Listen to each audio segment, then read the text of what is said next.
महाराष्ट्र में संसद में जमकर हंगामा। प्रकाश जावड़ेकर ने कहा, वसूली कर रहे गृह मंत्री। सारे देश ने देखा, बीजेपी ने मांगा उद्धव ठाकरे का इस्तीफा।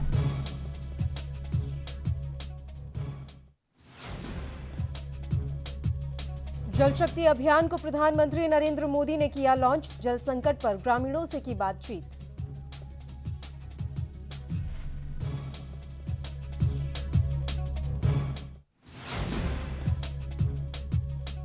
एनसीपी अध्यक्ष शरद पवार ने गृह मंत्री देशमुख का किया बचाव। कहा, फरवरी में अस्पताल में थे भर्ती।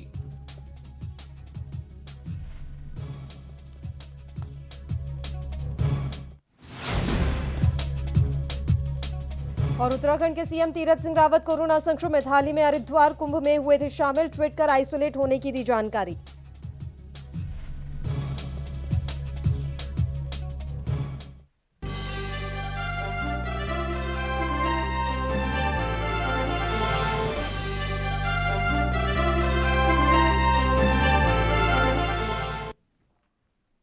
नमस्कार, एएनबी न्यूज देख रहे हैं आप। मैं हूं आपके साथ पल्लवी राजपूत और मैं हूं आपके साथ लोकेश लकी जगवानी। उत्तराखंड के मुख्यमंत्री Tirath Singh Rawat corona virus positive हो गए। तीरथ सिंह ने ट्वीट करते हुए इसकी जानकारी दी। उत्तराखंड के मुख्यमंत्री ने कहा कि उन्होंने खुद को आइसोलेट कर लिया है। उन्होंने ट्वीट करके कहा है कि मेरी कोरोना टेस्ट रिपोर्ट पॉजिटिव आई है। मैं ठीक हूं, मुझे कोई परेशानी नहीं है। डॉक्टर्स की निगरानी में मैंने स्वयं को आइसोलेट कर लिया है। आप में से जो भी लोग गत कुछ दिनों में मेरे निकट संपर्क में आए हैं, कृपया सावधानी बरतें और अपनी जांच करवाएं। आपको बता दें कि तीरथ सिंह रावत हाल ही में कुंभ में शामिल हुए थे और उन्होंने संतों के साथ पूजा में हिस्सा लिया था। तो साथ ही रविवार को उन्होंने एक खेल कार्यक्रम में हिस्सा लिया था।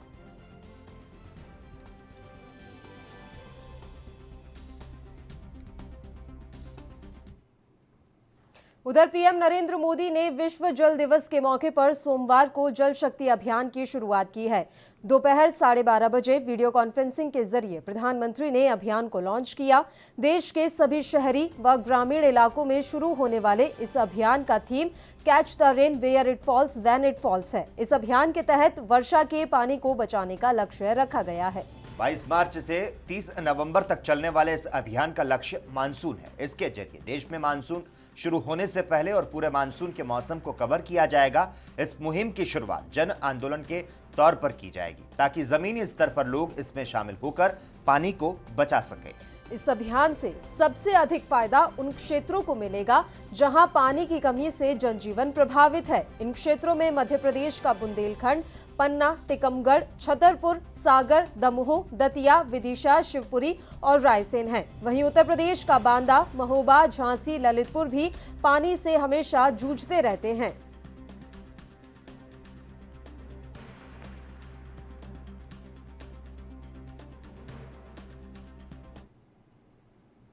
कांग्रेस के पूर्व अध्यक्ष राहुल गांधी सोमवार को केरल पहुंचे। केरल में 6 अप्रैल को होने वाले विधानसभा चुनाव से पहले अपनी पार्टी और गठबंधन सहयोगियों के लिए प्रचार कर रहे हैं। निर्धारित कार्यक्रम के अनुसार राहुल गांधी ने सेंट टेरेसा कॉलेज में छात्रों के साथ बातचीत की।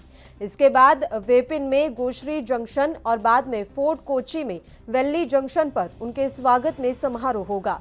वह पट्टानकड़, अलपुझा, चेप्पड़, हरिपद और कयाक मुलम में बैठकों को संबोधित भी करेंगे।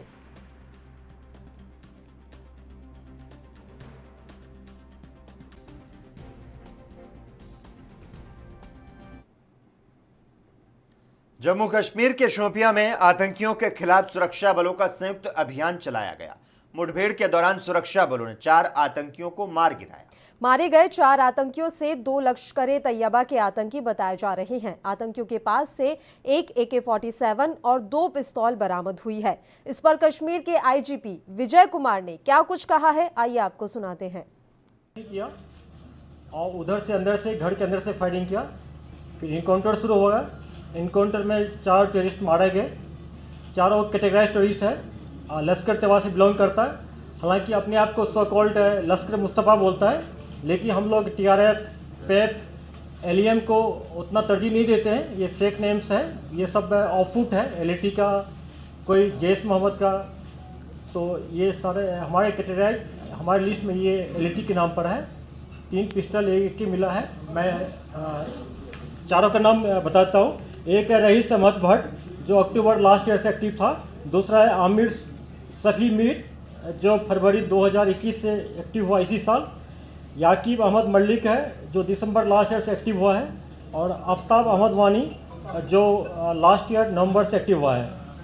फ्रेंड्स, इस साल अभी तक 9 इनकाउंटर्स हुए हैं, जिसमें से कि एक नॉर्थ कश्मीर बाकी साउथ कश्मीर हुआ है। और इस 9 इनकाउंटर टोटल 19 टेररिस्ट मारे गए। इस 19 में से 9 जो है 9 सिर्फ शोपियन डिस्ट्रिक्ट का है और 2 टॉप क्लास का कमांडर है। एक अलवदर का जो गनी ख्वाजा मारा गया था सोपुर में और एक सज्जाद अफगानी मारा गया था जैश मोहम्मद का। 2 टॉप कमांडर है। टोटल 18 टेररिस्ट रैंक में नए लड़के ज्वाइन किए हैं, जिस 18 में से 5 इनकाउंटर में मारे गए हैं, 3 अरेस्ट हुआ है, बाकी फील्ड में एक्टिव है। उनके पेरेंट्स से भी हम लोग अपील कर रहे हैं कि उनको असम विधानसभा चुनाव के पहले प्रदेश के बीजेपी प्रमुख रणजीत कुमार दास ने कहा कि पार्टी जल्द ही नागरिकता संशोधन कानून को राज्य में लागू करेगी। असम के भारतीय जनता पार्टी के प्रमुख रणजीत कुमार दास ने सीएए को लेकर कहा कि इससे कोई नुकसान नहीं है, इसे संसद से पारित किया गया है, इसे वापस लेने का कोई सवाल नहीं। सीएए से किसी तरह का नुकसान नहीं होने जा रहा है। हम निश्चित तौर पर इसे लागू करने जा रहे हैं। कानून का गठन किया जाएगा। इसके अलावा उन्होंने कहा कि विधानसभा चुनाव पर सीएए का कोई असर नहीं होगा। जब ये मुद्दा गर्म था तब हमने पंचायत चुनावों में हिस्सा लिया था और लोगों से इस बारे में सवाल किया था और यहाँ विदेशियों के प्रवेश पर उनसे राय मांगी थी। हमें उस चुनाव में सबसे अधिक सीटें मिली थी। पार्लियामेंट में तो हम लोग के पास क्या है, ये चीज के लिए एक भी असम का नुकसान होने नहीं दूंगा हम लोग, नुकसान होगा भी नहीं। इस चीज का मतलब क्या है, उन लोग जिसे समझता रहा है, पब्लिक को जैसा उन लोग बोल रहा है जो अगर सीए होगा 1.5 करोड़ बंगाली आ जाएगा, इधर में बांग्लादेशी आ जाएगा। वो लोग तो ऐसा भी बोला था जो अगर जिस दिन सीए पारित हो जाएगा, वो पारित होने का नेक्स्ट डे 1.5 करोड़ बांग्लादेशी लोग आ जाएगा। 84 लाख बांग्लादेशी बॉर्डर में रुका हुआ है, 50,000 ट्रक है। ऐसा करके सोशल मीडिया में ऐसा ये माहौल बनाया था। उस टाइम लोगों ने आतंकित हुआ था, लेकिन सीए पारित होने का बाद लोगों ने जब समझा है तो उनका बाद तो लोगों ने अभी बोला कहाँ है बांग्लादेश आया है।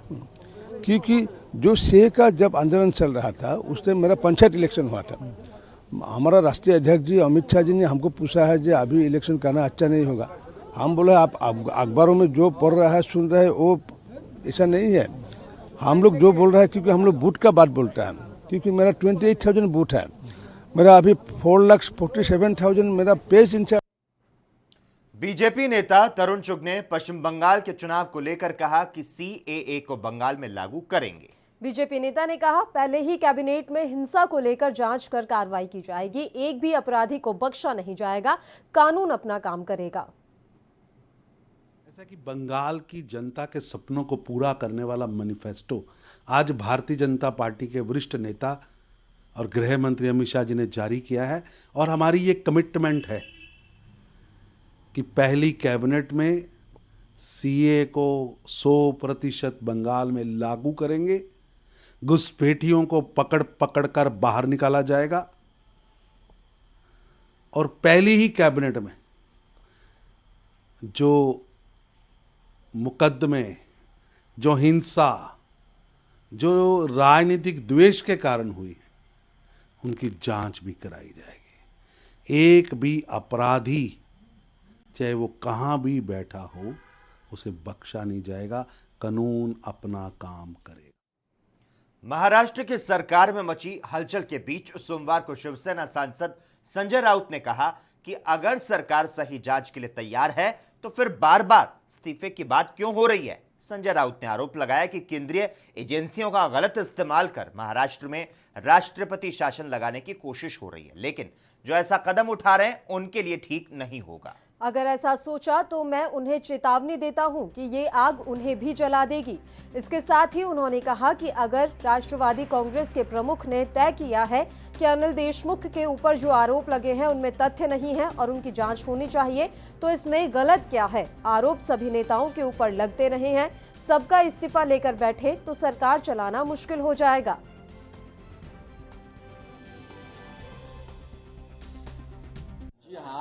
जो हमने कहा है, जो हमने लिखा है, वो 100% सही है।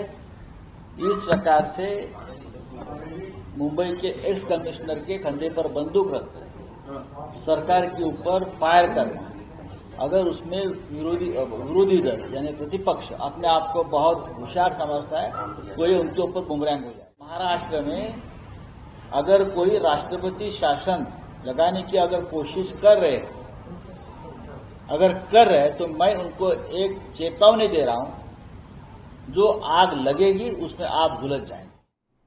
वहीं शरद पवार द्वारा महाराष्ट्र सरकार को गिराने वाले बयान पर केंद्रीय मंत्री रामदास अठावले ने कहा कि हमें महाराष्ट्र सरकार को गिराने की जरूरत नहीं है। इतने आरोप प्रत्यारोप और इतने मामले सामने आ रहे हैं कि महाराष्ट्र सरकार अपने कारनामों से खुद ही गिर जाएगी और उसके बाद हम वहां सरकार बनाएंगे।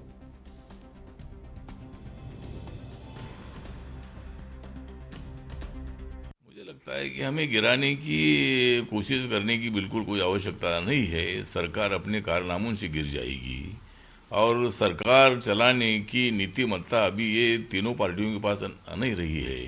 इतने आरोप प्रत्यारोप हो रहे हैं, इतने मामले सामने आ रहे हैं, लॉ एंड ऑर्डर की स्थिति बहुत गंभीर बनती जा रही है। कोरोना मतलब पूरे देश भर में जितना नहीं उससे मतलब 80% कोरोना केसेस महाराष्ट्र में आ रही है। उधर कांग्रेस नेता मल्लिकार्जुन खड़गे ने कहा कि कोविड बढ़ने और सदन स्थगित करने का आपस में कोई संबंध नहीं, लेकिन कोविड के नाम पर लोकतंत्र में चर्चा बंद होना, लोगों की परेशानियों को सुलझाने के लिए जो समय मिलता है वह समय काट देना उतना ठीक नहीं है।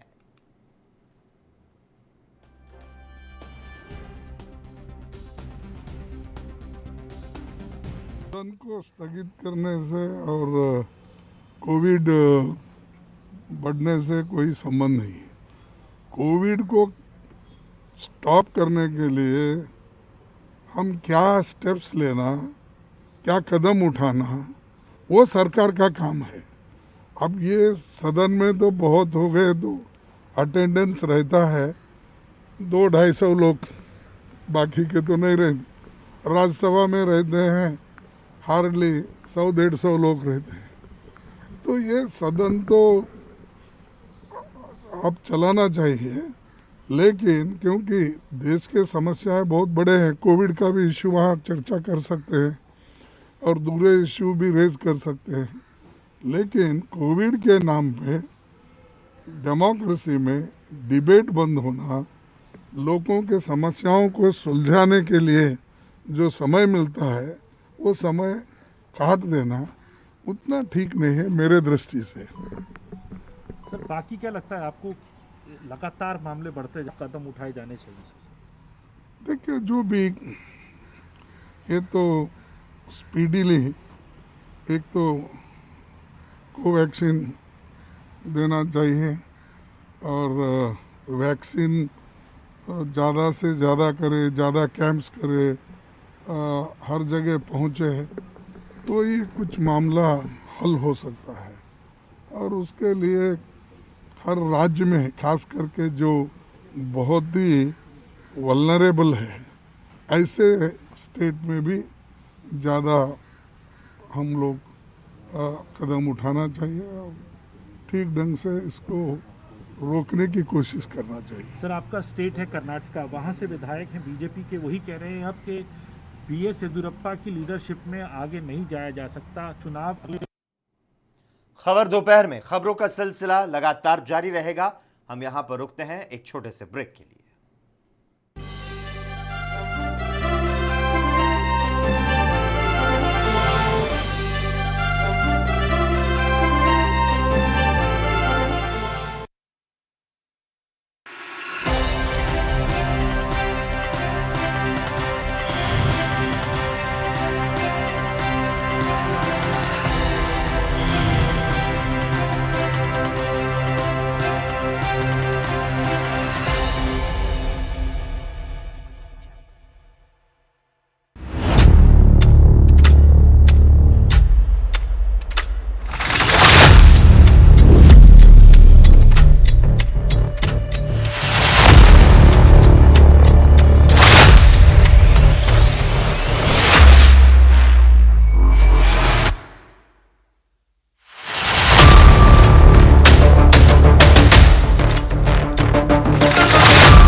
क्या आप दुबले पतले कमजोर हैं, आपकी सेहत नहीं बनती? भूख कम लगती है, वजन नहीं बढ़ता? दरअसल मेन बात खाना पीना खाना नहीं है, मेन बात है खाया पिया लगना। और अगर खाया पिया लगेगा ही नहीं तो सेहत बनेगी कैसे?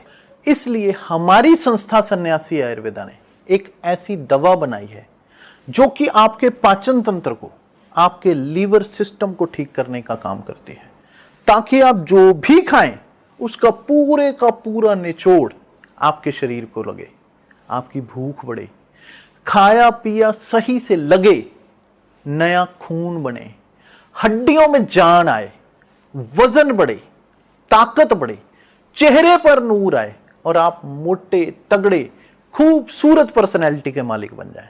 यह दवा पूरी तरह से आयुर्वेदिक होती है।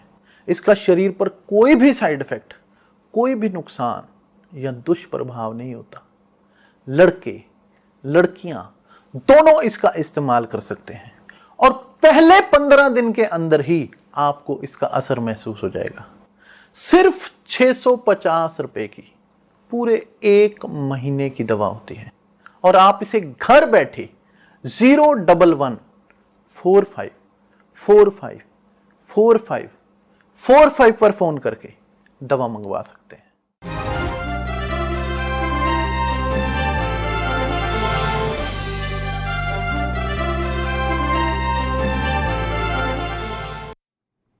ब्रेक के बाद खबर दोपहर में एक बार फिर से आप सभी का स्वागत है। बढ़ते हैं कुछ और खबरों की ओर। पश्चिम बंगाल की चुनावी जंग में चितपट के लिए दांवपेच की जोर आजमाइश जारी है। टीएमसी और विपक्षी बीजेपी दोनों ही खेमों ने अपने अपने पत्ते खोल दिए हैं, वादों का पिटारा खोल दिया है। बीजेपी का घोषणा पत्र गृह मंत्री अमित शाह ने जारी किया और लुभावने वादों के साथ सोनार बांग्ला बनाने का वादा किया। टीएमसी ने बीजेपी पर इसे लेकर भी हमला बोला है। दरअसल टीएमसी सांसद स्वागत रॉय ने कहा कि बंगाल के लिए घोषणा पत्र किसी बंगाली की ओर से नहीं, गुजराती की ओर से जारी किया गया। यह दुर्भाग्यपूर्ण है। उन्होंने कहा कि यह दिखाता है कि बीजेपी बंगाली विरोधी है। टीएमसी सांसद ने बीजेपी के वादों को लेकर कटाक्ष किया। उन्होंने कहा कि बीजेपी के वादों का कोई मूल्य ही नहीं है।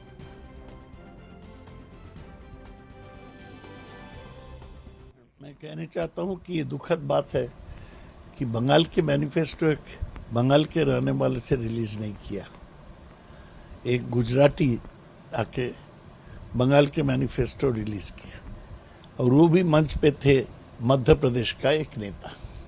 बीजेपी जो बंगाली विरोधी है, इसी से ये जाहिर है। इसमें बहुत सारे संकल्प घोषणाएं की गई हैं। बीजेपी का घोषणा का क्या महत्व है? वो लोग तो घोषणा किए थे कि 15 लाख रुपया हर आदमी को दिया जाएगा, 2 करोड़ नौकरी हर साल दिया जाएगा, तो कुछ ही तो पूरा नहीं। वहीं महाराष्ट्र के सियासी घटनाक्रम को लेकर दिल्ली में शरद पवार के आवास पर रविवार की शाम 6:30 बजे से शुरू हुई राष्ट्रवादी कांग्रेस पार्टी के 5 वरिष्ठ नेताओं की बैठक रात 9 बजे तक चली। बैठक खत्म होने के बाद महाराष्ट्र प्रदेश अध्यक्ष जयंत पाटिल ने कहा कि गृह मंत्री पद से अनिल देशमुख के इस्तीफे की कोई जरूरत नहीं है। इस पर आप सांसद संजय सिंह का क्या कुछ कहना रहा, आपको सुनाते हैं। सवाल जो खड़ा होता है ये होता है कि अगर जो बातें कमिश्नर महोदय कह रहे हैं इसमें सच्चाई थी तो इनको उसी समय आपत्ति करनी चाहिए थी। अगर आपसे 100 करोड़ रुपए महीने की वसूली मांगी जा रही है तो आप एज ए पुलिस कमिश्नर इस बात को पहले ही चिट्ठी लिख के बताते मुख्यमंत्री को। जब आपको पद से हटा दिया गया तो अब आप ये सूचना दे रहे हैं। एक बात। दूसरी बात यह है कि इस पूरे मामले में जांच हो और मंत्री दोषी हो तो मंत्री पे कार्रवाई हो और उनका इस्तीफा लिया जाए, और अगर इसमें किसी राजनीतिक कारण से किसी दूसरी मंशा से चिट्ठी लिखी गई है तो वो भी बात सामने आ जाएगी। देखिए, ऐसा है कि नैतिकता की बात और भारतीय जनता पार्टी करे वो कहीं से अच्छा नहीं लगता। जिन लोगों ने हमेशा तोड़ फोड़ करके सरकारें बनाई, एमएलएस की खरीद फरोख्त की, चुनी हुई सरकारों को ख़त्म करने की कोशिश की, वो लोग नैतिकता की बात करते हैं तो अजीब सा लगता है। इसलिए नैतिकता की बात करने का भारतीय जनता पार्टी को कोई अधिकार। एनसीपी नेता नवाब मलिक ने कहा कि उच्च अधिकारियों के माध्यम से चिट्ठी की जांच होगी। एक चिट्ठी के आधार पर गृह मंत्री अनिल देशमुख के इस्तीफे की मांग हो रही है। इस्तीफा देने का सवाल ही पैदा नहीं होता। पार्टी ने निर्णय लिया है कि जांच होने के बाद ही कोई निर्णय लिया जाएगा। और उन्होंने क्या कुछ कहा, सुनाते हैं आपको। निश्चित रूप से आरोप लगा है तो जांच होगी। उच्च अधिकारियों के माध्यम से चिट्ठी की जांच होगी और जांच के बाद जो भी निकल के आएगा कार्रवाई होगी। एक चिट्ठी के आधार पे इस्तीफे की मांग हो रही है। इस्तीफा देने का सवाल नहीं होता। पार्टी ने निर्णय लिया है कि जांच होने के बाद ही कोई निर्णय लिया जाएगा। उधर मध्य प्रदेश के जबलपुर में सूबेदार के पद पर तैनात सेना के जवान की ड्यूटी के दौरान हृदय गति रुकने से मौत हो गई है। जवान यूपी में अमेठी के ढेंगहा गांव का रहने वाला था। सेना के जवान का शव पैतृक गांव पहुंचा और सम्मान के साथ जवान का अंतिम संस्कार किया गया।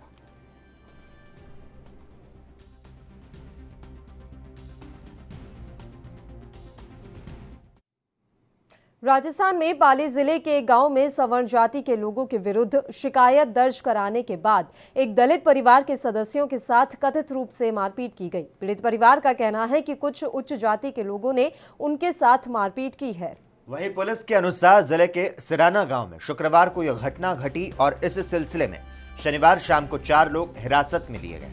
पाली के पुलिस अधीक्षक कालूराम रावत ने बताया कि पुलिस ने अनुसूचित जाति जनजाति उत्पीड़न रोकथाम अधिनियम और भांदस की संबंधित धाराओं के तहत मामले को दर्ज कर लिया है।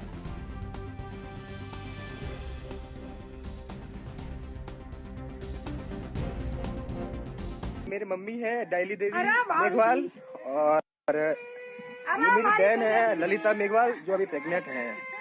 तो मैंने पुलिस को इन्फॉर्म कर दिया था, एफआईआर दर्ज हो चुकी थी। उसके बाद में भी इनके ऊपर कोई कार्रवाई नहीं की गई और ये लोग जबरदस्ती घर में घुसे हैं। जो इस वीडियो में आ रहा है, मेरी मम्मी के साथ में मारपीट की गई, उनके सर में लकड़ी से मारा गया जिसका सर फट गया है। मेरी बहन के भी पैरों पर मारा गया है। ये अभी गर्भ की है, अभी देख लो आप, ये प्रेग्नेंट है ये। और अभी धमकी दी है कि घर छोड़ के चले जाओ, मार देंगे। मारे क्या, ये मार तो रहे हैं एक प्रकार से। सरकार को इतना आग्रह करने के बाद भी अभी तक पुलिस प्रशासन ने उन लोगों को गिरफ्तार नहीं किया है। अगर गिरफ्तार नहीं करेंगे तो हम अपना ये घर बार छोड़ के चले जाएंगे और मर जाएंगे, क्योंकि घर में घुस के लोग हमें मार रहे हैं। गांव के ठाकुर राजपूत दलित और मेघवाल समाज के ऊपर ये हत्या कर रहे हैं। अगर मैं पढ़ा लिखा खुद एक दलित एक्टिविस्ट हूँ और मेरे परिवार के साथ अगर ऐसा अत्याचार हो सकता है तो फिर जो गाँव में के अन्य दलित हैं किया गया। उस ट्वीट के आधार पर उसको संपर्क करके उससे एक लिखित रिपोर्ट प्राप्त की गई, जिस पर रोहट थाने पर आपराधिक प्रकरण दर्ज किया गया था। प्रकरण का अनुसंधान पुलिस उपाधीक्षक पाली ग्रामीण कर रहे हैं और उस रिपोर्ट में प्रार्थी ने यह अवगत कराया था कि उसे गांव के कुछ प्रभावशाली लोगों से जानमाल का खतरा है। इस कारण से थानाधिकारी की तरफ से 18 मार्च को एक इस्तिगासा तैयार करके एग्जीक्यूटिव मजिस्ट्रेट की कोर्ट में पेश किया गया, जिसमें समन जारी होके 12 लोग तामील हो चुकी है, 12 लोगों को, और उनकी पाबंद होने की। यूपी के रामपुर में बोलेरो और पिकअप की जोरदार टक्कर हुई। इस हादसे में 5 लोगों की मौके पर ही मौत हो गई है, जबकि कई अन्य लोग घायल हो गए हैं। घायलों को उपचार के लिए नजदीक के जिला अस्पताल में भर्ती करवाया गया है। बताया जा रहा है कि पिकअप में 15 लोग सवार थे और ये सभी लोग गाजियाबाद से शाहजहांपुर जा रहे थे।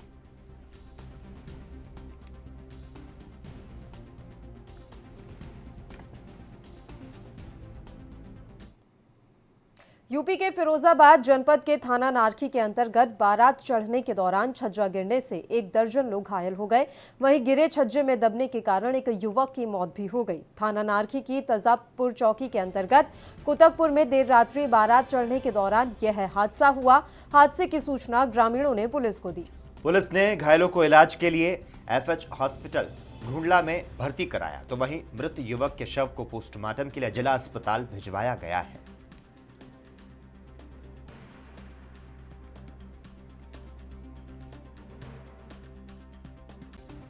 थाना नारखी में ग्राम कुतुबपुर में कल रात्रि 21/3/21 को लगभग 10:30 बजे रात्रि में साबिर अली के बहन की शादी थी, जिसमें बारात चढ़ रही थी और जाकिर अली के छत पे कुछ लोग इकट्ठे होकर बारात को देख रहे थे।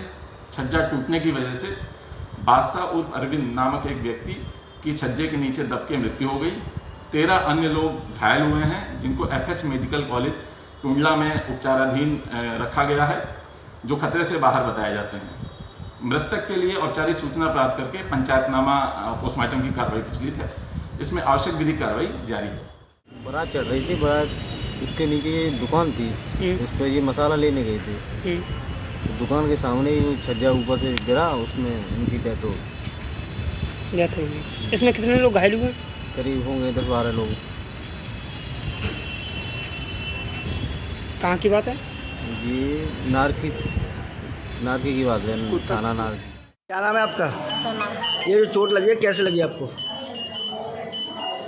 मतलब चोट छज्जे पर ठाड़ी थी मैं, बारात देख रहे थे हम, छज्जा एकदम पता न कैसे 18-20 लोग थे उस छज्जे पर, बच्चे थे और कोई नहीं ज़्यादा। तो वो मतलब छज्जा एकदम अचानक से टूट गया है। वो टूट के मतलब चोट, मतलब हम सब नीचे आए सारे लोग, तो छज्जे से ही लगी है, ईंटों से। मतलब कितने लोगों के लगी है?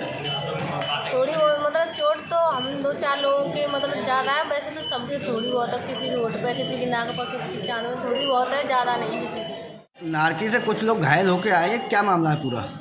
नारकी से जो लोग घायल होके आए हैं वो एक्चुअली क्या है, मैरिज पार्टी में गए थे, वहाँ पे एक छज्जा गिर गया, जिसकी वजह से हमारे पास शायद 6 या 7 पेशेंट आए हैं, जिसमें से इमरजेंसी में 2 पेशेंट हमारे पास एडमिट हैं। बाकी जो 4-5 पेशेंट है वो वार्ड में या ऑर्थोपेडिक्स वार्ड में भर्ती हैं। तो हमारे पास जो 2 पेशेंट है उसमें एक के सर पे चोट लगी है और एक जो है उसके थोड़ी सी सर पे और हाथ में चोट है। और इसी के साथ ही खबर दोपहर में बस इतना ही। तमाम अहम खबरों के लिए लगातार आप देखते रहिए ANB न्यूज़।